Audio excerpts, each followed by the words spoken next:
నమస్తే, welcome to Vijay. గత కొన్ని రోజులుగా ఆంధ్రప్రదేశ్లో ఒక హీట్ పాలిటిక్స్ నడుస్తున్నాయి. కృష్ణలంక ఇష్యూ ఒక తీవ్ర దుమారం రేపుతోంది. కులాల మధ్య అలాగే ఒక రాజకీయంగా కూడా రగడ సృష్టిస్తోంది. కొంతమంది సిఐ నాగరాజ్కి మద్దతుగా శాంతి ర్యాలీలు, క్యాండిల్ ర్యాలీలు, అతన్ని అరెస్ట్ చేయకూడదు అని చెప్పి మద్దతుగా నిలుస్తున్నారు. వీటి మీద ఒక సామాన్య పౌరుడిగా మనతో మాట్లాడడానికి పౌర సమాజం నుంచి సయ్యద్ రఫీ గారు మన స్టూడియోలో ఉన్నారు. మాట్లాడతాం. నమస్తే సార్. నమస్తే సార్, ఒక వారం రోజులుగా ఏపీలో ఒక హీట్ పాలిటిక్స్ నడుస్తున్నాయి. కులం వైపు, రాజకీయం వైపు ఇలా రకరకాలుగా మనకి ఈ వార్త వినిపిస్తుంది కృష్ణలంకకు సంబంధించి. అసలు ఈ సిఐ నాగరాజ్కి చాలామంది మద్దతు తెలియజేస్తున్నారు. ఒక కొవ్వొత్తుల ర్యాలీ నిర్వహిస్తున్నారు. ఆయన్ని అరెస్ట్ చేస్తే మేము ఒప్పుకోము, ఆయన కృష్ణలంకలో శాంతి భద్రతలకి ఆయన ఒక సింహ స్వప్నంలా ఉన్నారు, అలాంటి వ్యక్తిని అరెస్ట్ చేస్తే మేము ఊరుకోము అని అంటున్నారు. ఎలా చూడాలి? అది ఆశ్చర్యం వేసిందండి నాకు. 2-3 దర్యాప్తు బృందాలు నాగరాజు చేసినటువంటి దురాగతం మీద, ఒక మానవ మృగంగా వ్యవహరించిన తీరు మీద దర్యాప్తు చేస్తూనే సిట్ వేశారు. దాని మీద దర్యాప్తు జరుగుతూ ఉంటే ఒక తల్లి ఆక్రందనను పట్టించుకోకుండా తన బిడ్డ ఎక్కడున్నాడో చెప్పమని అడుగుతున్న దానికి జవాబు చెప్పకుండా ఎక్కడో దాక్కొని ఉన్నటువంటి నాగరాజుని కాపాడమని కొంతమంది రోడ్డు ఎక్కటం, కొవ్వొత్తుల ర్యాలీ చేయటం, ఇవాళ రాస్తా రోకో చేయటం. అసలు ఏంటి సమాజం ఎటెళ్తుంది? అసలు నాగరాజు చేసినటువంటి పని ఏంటి?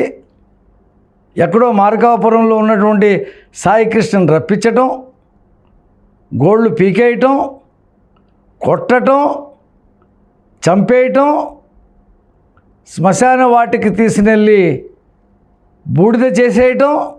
అంటే సిఐ నాగరాజు గారికి ఈ భారత రాజ్యాంగం ఒక ప్రత్యేక అధికారాలు ఇచ్చిందా?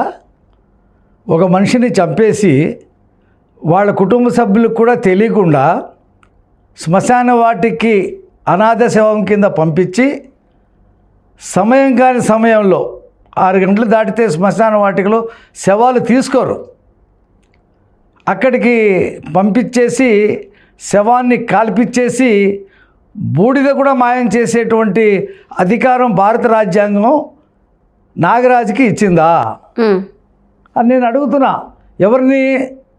ఆ ధర్నా చేస్తున్నటువంటి వాళ్ళని, ఆయన అరెస్ట్ చేయవద్దని చెప్పి రోడ్డు ఎక్కుతున్నటువంటి ఆయన మద్దతుదారులని అడుగుతున్నా. మీ కుటుంబ సభ్యుల్లో కూడా ఇలాగే నాగరాజు చేస్తే మీరు రోడ్డు మీదకి వచ్చేవాళ్ళ? అంటే మీ వెనక ఎవరున్నారు? ఇవాళ నేను అడుగుతున్నా వాళ్ళని, మీరు చెప్పండి నాగరాజుకి. నాగరాజు చాలా గొప్పవాడు కదా, మహాత్ముడు కదా, శాంతి భద్రతలు కాపాడాడు కదా. అతను ఎక్కడున్నాడో చెప్పమనండి. నాగరాజు ఏమీ చేయకపోతే, ఏ నేరము చేయకపోతే, చట్టాన్ని ఉల్లంఘించి ఏ పని చేయకపోతే ఆ సాయికృష్ణ ఎక్కడున్నాడో చెప్పమనండి. సాయికృష్ణను ప్రవేశపెట్టమనండి. అప్పుడు నాగరాజు మీద చర్యలు ఉండవు కదా. మీకు కావాల్సింది న్యాయమా, లేకపోతే నాగరాజా? మీకు కావాల్సింది చట్టమా, నాగరాజా అని అడుగుతున్నా. ఈ నాగరాజు సాయికృష్ణే కాదు, చాలామందిని చనిపోవడానికి కారకుడయ్యాడు. పేరుపోగు క్రాంతి కుమార్, అతని వీడియో సాయికృష్ణ సంఘటన తర్వాత బయటకు వచ్చింది. పేరుపోగు వెంకటేశ్వరరావు కుమారుడు.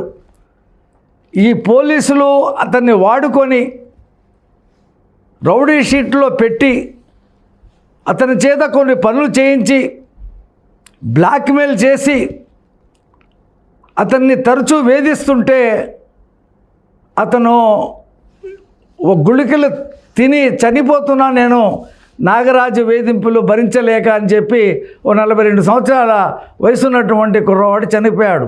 తర్వాత వచ్చింది వీడియో. అది పేరుపోగు వెంకటేశ్వరరావు కుమారుడు క్రాంతి కుమార్, ఇది కూడా నాగరాజ్ చేసినటువంటి.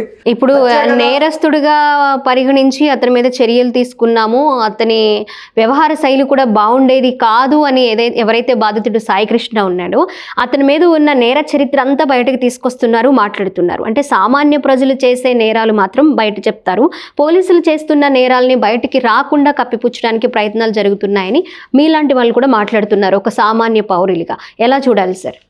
నేరం చేసిన వాడిని భారత శిక్షా స్మృతిలో కొన్ని క్లాజులు ఉన్నాయి, చట్టం ఉంది, ఉరి శిక్ష వరకు చేయవచ్చు. నాగరాజుకి అధికారం లేదు కదా. నువ్వు కోర్టుకు ప్రవేశపెట్టు, కోర్టు చూసుకుంటుంది. మీరు చూశారు కదా తమిళనాడులో కోవిడ్ సమయంలో 15 నిమిషాలు ఆలస్యంగా షాపు కట్టేశాడని తండ్రి కొడుకుల్ని తీసుకొచ్చి దారుణంగా కొట్టి చంపేస్తే అందులో ఒక పోలీస్ కానిస్టేబుల్, మహిళా కానిస్టేబుల్ ఇచ్చినటువంటి క్లూ ఆధారంగా 9 మంది పోలీసు వాళ్ళకి ఉరిశిక్ష పడింది. పోలీస్ అధికారులు, పోలీసులు ఆ సంఘటన చదవలేదా? ఇలా చేస్తే మనం శిక్ష గురవుతామన్న సంగతి మర్చిపోయి చేశాడా నాగరాజు? నీకే అధికారాలు ఉన్నాయ్యా? నువ్వు తీసుకొచ్చి అరెస్ట్ చేసి కోర్టుకు పెట్టే వరకే నీకు అధికారం, చంపే అధికారం నీకు లేదు. శ్మశాన వాటికలో బూడిద చేసేటువంటి అధికారం లేదు. నువ్వు నిందితుడివి. నీకు తమిళనాడులో ఆ పోలీసులకు పడిన శిక్ష పడుద్ది, అందులో ఏం సందేహం లేదు.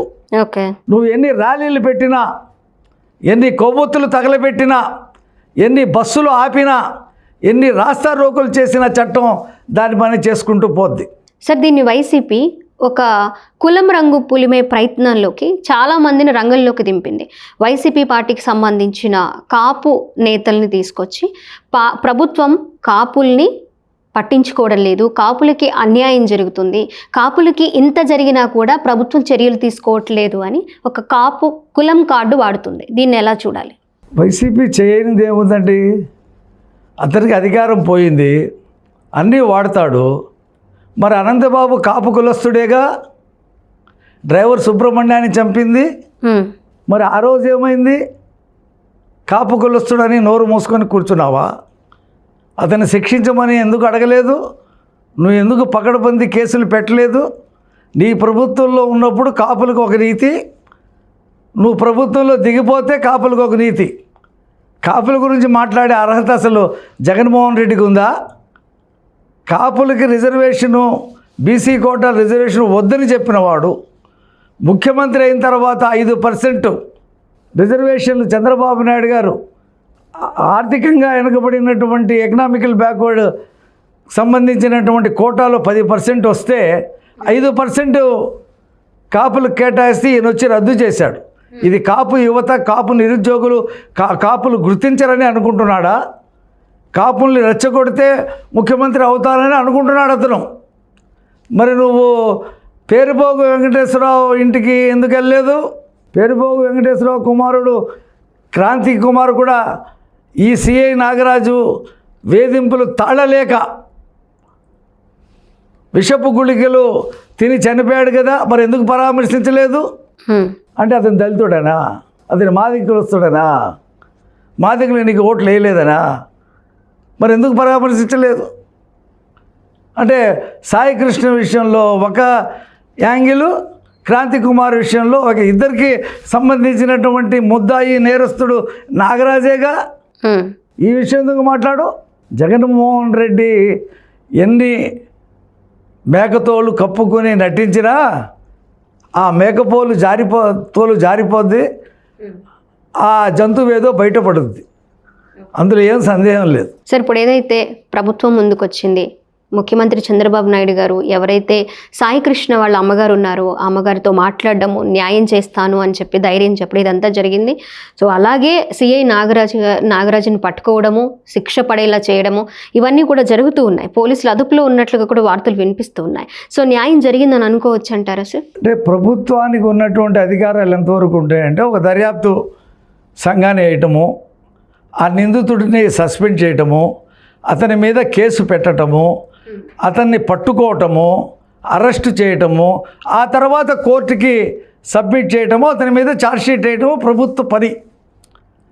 ఆ తర్వాత కోర్టుకి వెళ్తుంది. అది కోర్టు నిర్ణయించి అతనికి శిక్ష వేస్తుంది. శిక్ష ప్రభుత్వం అయ్యింది కదా, ఇతని నేరాలని ప్రూవ్ చేస్తుంది. అతను ఏమేమి నేరాలు చేశాడు, ఏం చేశాడు అనేది భారత శిక్షాస్మృతి ప్రకారంగా ఆ సెక్షన్స్ రాసి కోర్టుకు సబ్మిట్ చేస్తుంది. కోర్టు డిసైడ్ చేస్తుంది అతనికి ఏ రకమైనటువంటి శిక్ష వేయాలనేది. అది ప్రభుత్వం చేస్తుంది, చేయబోతూ ఉంది. Okay sir, thank you so much. చాలా బ్రీఫ్గా మాట్లాడారు. కృష్ణలంక ఇష్యూ, వాళ్ళ అమ్మగారికి న్యాయం జరగాలని, సిఐ నాగరాజుకి శిక్ష పడాలని మీరు కోరుకుంటున్నారు. అతనిలో అంటే సిఐ నాగరాజుకి శిక్ష పడాలని నేను కోరుకుంటూ మీతో మాట్లాడటానికి రాలా. నేను చట్టం ఈ దేశంలో, ఈ రాష్ట్రంలో, ఈ విజయవాడలో అమలు జరగాలని, చట్టబద్ధమైన పాలన ఉండాలని, ప్రజలు దానికి సహకరించాలని, చట్టం పరిధిలో అధికారులు చేస్తున్నటువంటి ప్రయత్నాల్ని అడ్డుకునేటువంటి వాళ్ళు ఎవరైతే ఇవాళ, నేను వాళ్ళని ఏమీ అనను. అమరావతి రైతులు ఆందోళన చేస్తుంటే పెయిడ్ వర్కర్స్ అన్నారు వాళ్ళని. వాళ్ళందరూ ఎవరు ఇక్కడ ఇవాళ రారే. ఆ రోజు రైతుల్ని పెయిడ్ వర్కర్స్ అని మాట్లాడిన వాళ్ళు ఈరోజు వీళ్ళు రోడ్డు మీద ఎక్కుతుంటే ఒక మనిషిని కొట్టి, చంపి, కాల్చి, బూడిద మాయం చేసినటువంటి సంఘటన మీద ఇవాళ రోడ్డు ఎక్కినటువంటి వాళ్ళని ఏమని పిలవాలి? ఆ రోజు మాట్లాడిన వాళ్ళు ఇవాళ ఎందుకు మాట్లాడట్లేదు అని అడగటానికి వచ్చా నేను. పౌర సమాజం స్పందించాలి, చట్టబద్ధ పాలన కావాలని పౌర సమాజం స్పందించాలి. ఒక పౌరుడుగా చట్టబద్ధ పాలన ఉండాలని కోరుకుంటూ నేను మీతో మాట్లాడటానికి వచ్చాను. సార్, మీతో పాటు చాలామంది కూడా అలాగే స్పందించారు. ఇప్పుడు మీరు ఏదైతే ఒక సామాన్య పౌరుడిగా చట్టం తన పని తను చేసుకునే హక్కు ఉంది. సో దీన్ని కొత్తగా సిఐ నాగరాజుకి అండగా, ఆయనకి సపోర్ట్గా వస్తున్న వాళ్ళు ఏమనుకోవాలి? వాళ్ళ ఇంట్లో ఇలాంటి దారుణాలే జరిగితే అలాగే వదిలేస్తారా? శాంతి భద్రతలు కాపాడే వ్యక్తి ప్రాణాలు తీయడం కరెక్టేనా అని మీరు ఎలా క్వశ్చన్ చేస్తున్నారు? ఎంతోమంది దానికి మీరు మాట్లాడిన దానికే సపోర్ట్ చేస్తున్నారు. ప్రభుత్వం కూడా అదే స్టాండ్ తీసుకుంది. సిఐ నాగరాజ్ని పట్టుకోవడము, తన అదుపులోకి తీసుకోవడం, కోర్టుకు అప్పగించడం, ఏ విధమైన చట్టపరమైన శిక్షలు ఉంటాయో అవన్నీ అమలు చేస్తామని ఆల్రెడీ ముఖ్యమంత్రి గారు కూడా ఆ బాధిత తల్లికి హామీ అయితే ఇవ్వడం జరిగింది. నేనేమంటానంటే, ఒక ఇల్లు కాలుతుంది, మా ఇల్లు దూరంగా ఉందిలే, ఆ ఇల్లు కాలితే ఏమైంది అని చెప్పి అనుకున్నారు అనుకోండి, దాన్ని ఆర్పకుండా ఏమవుతుంది? ఇదే ఇంటికి వస్తుంది, మీ ఇంటి దాకా వస్తుంది. ఇవాళ పౌరుడు అనేవాడు ప్రభుత్వం దృష్టికి ఈ విషయం వచ్చింది, కొంచెం ఆలస్యంగా వచ్చింది. రావడంతోనే ముఖ్యమంత్రి చంద్రబాబు నాయుడు గారు స్పందించారు. వెంటనే ఎంక్వైరీ కమిటీలు వేశారు, వాళ్ళందరినీ నియమించారు, వాళ్ళు పనిచేస్తూ ఉన్నారు. వాళ్ళ తల్లిని, వాళ్ళ బంధువుల్ని పిలిపించారు, వాళ్ళకి స్వాంతన చేకూర్చేటువంటి హామీ ఇచ్చారు, న్యాయం చేస్తామని చెప్పారు. ప్రభుత్వము చట్టబద్ధంగా తన పని చేస్తూ ఉంటే దాన్ని అడ్డుకోవడానికి వీళ్ళందరూ వస్తున్నారు. దీన్ని కనుక మనం ప్రతిఘటించకపోతే, మొగ్గలోని దించకపోతే,